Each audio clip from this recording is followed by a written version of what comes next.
இன்றைக்கி நம்ம பஞ்சாங்கத்தை பார்க்கலாங்க. சூரிய உதயம் 6:43 AM, அஸ்தமனம் 6:12 PM, சந்திரன் உதயம் 9:14 PM, அஸ்தமனம் 9:09 AM, பிரம்ம முகூர்த்தம் 5:07 AM to 5:55 AM, அபிஜித் முகூர்த்தம் 12:04 to 12:50, யமகண்டம் 1:35 to 11:01, குளிகை 12:27 to 1:54, ராகு 3:20 to 4:46 PM. நட்சத்திரம் ஆயில்யம் ஜனவரி 5 1:24 PM டு ஜனவரி 6 12:17 PM வரை ஆயில்யம் ஆஸ்திரேலியா சொல்லுவாங்க. மகம் ஜனவரி 6 12:17 PM டு ஜனவரி 7 11:56 AM வரை இருக்கு.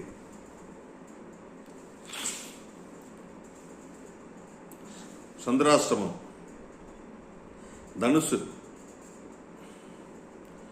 யோகம் சித்த யோகம் இன்னைக்கு முழு நாள். சூளம் வடக்கு. பரிகாரம் பால் கொடுத்துட்டு போகலாம். வடக்கு திசையில் ஏதாவது வேலை இருந்தால் அவாய்ட் பண்ணுங்க. போகணும் போய்தான் தீரணும்னா பால் யாருக்காவது ரெமெடிஸ் கொடுத்துட்டு நீங்கள் போகலாம். விஷ்டிகர்ணம் 8:02 AM வரை, பின்பு பவகர்ணம் 7:21 PM வரை, அதன் பின்பு பாலவகர்ணம்.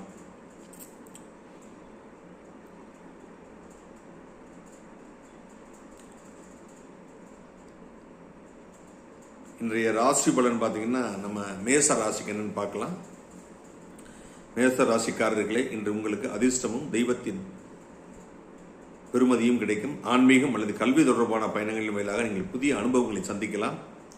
இந்த பயணங்கள் உங்களை மேலும் வளமாக மாற்றும். உங்களின் மன அழுத்தம் அதிகரித்தாலும் ஆன்மீக வழியில் நிம்மதியை தேடுவது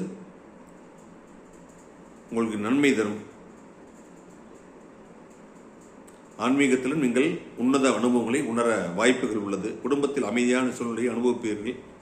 இது உங்களுக்கு உள்ளார்ந்த மகிழ்ச்சியை தரக்கூடும். ஒரு முயற்சிக்கு என்று நேரமும் சூழ்நிலையும் நல்ல துணை.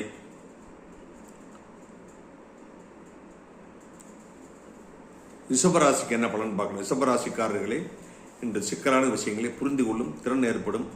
ஆனால் சில நேரங்களில் குழப்பமும் ஏற்படலாம். வெளிச்சமற்ற எண்ணங்களை அல்லது மறைமுக ஆசைகள் தோன்றக்கூடும். எனவே உங்கள் மனதில் விளங்கும் உணர்வுகளை கவனமாக ஆராயுங்கள்.